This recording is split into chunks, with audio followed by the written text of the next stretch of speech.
আপনার নাম কি? গৌরাঙ্গ পাল। কোথা থেকে এসেছেন? হাবড়া থেকে। হাবড়া থেকে। কি কষ্ট নিয়ে স্যারের কাছে এসেছিলেন? এই যে এতে তলপেটে ব্যথা হচ্ছিল।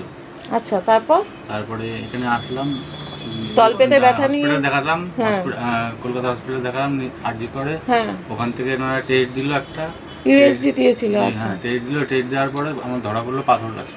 আচ্ছা, পাথর আর সিস্ট আছে। আচ্ছা, তারপরে ওনার ওখান থেকে ওটা আপনি মনে হয় 4, এই যে এখানে রিপোর্টে দেখাচ্ছে 4/3 আপনি রিপোর্ট করিয়েছিলেন। হ্যাঁ হ্যাঁ।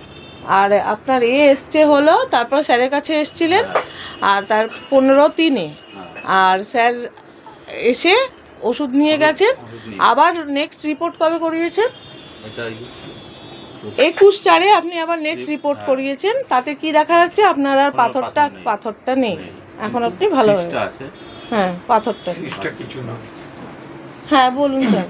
পেশেন্ট প্রথম আসে 15/3,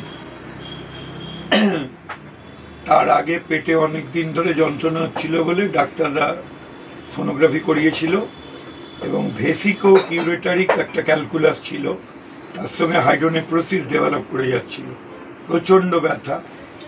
আমি 15/3 মেডিসিন দিই, যেটা বলার কথা, এবং 21/4 আবার সোনোগ্রাফি করে দেখা গেল পাথর নেই, এবং কিডনির যে হাইড্রোনেফ্রোসিস একটু ছিল সেটাও নেই। একটা সিস্ট ছিল, সিস্টটা কিছু নয়, কনসিডারেবল নয়।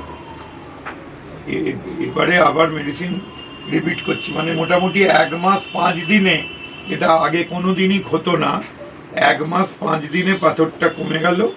পাথর যাতে না হয় তার জন্য হয়তো 1-2 বার ওষুধ দিতে হবে।